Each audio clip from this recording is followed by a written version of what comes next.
He prepared the dry grass, poured out the gunpowder, and shoved it into his torn throat. The rest of the gunpowder was thrown into the grass pile.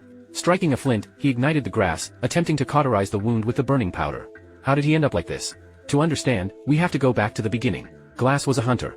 One day, without warning, their camp was attacked by a group of tribesmen. They grabbed the furs they'd spent months collecting and rushed to their boat. Out of more than 40 men, only a dozen were left.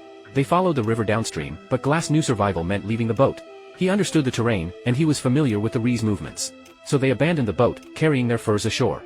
They stashed the furs nearby, planning to rest for the night before returning home to gather more men to reclaim their haul. But 2 men refused to waste a week and chose to keep sailing. By the next morning, the boat had been intercepted and set ablaze. The Ree wouldn't stop until they found them. Glass and the remaining survivors trekked through the dense forest, managing to survive another night. The next morning, Glass went out hunting and was ambushed by a bear. The bear's claws ripped deep gashes into his back. Playing dead was the only thing that made the bear stop its attack and walk away. Glass seized the chance to grab his rifle, but when the bear charged again, the shot barely fazed it. The bear continued its brutal attack, slashing his throat and tearing into his already ravaged back. Desperate, Glass once again pretended to be dead. When the bear let its guard down, Glass took out a knife, waiting for the right moment.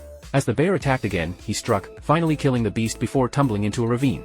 His companions followed the sound of gunfire and found Glass, stitching up his wounds before setting up camp. Meanwhile, the Ree chief traded the stolen furs with merchants. Everything he did was for his daughter. As for Glass, his comrades were struggling to carry him, and the journey was becoming unbearable.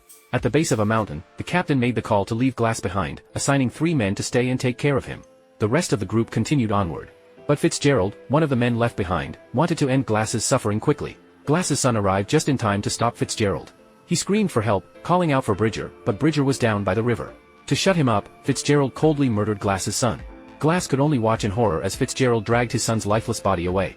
Unable to scream, unable to move, Glass lay helpless on the stretcher, consumed by despair and grief.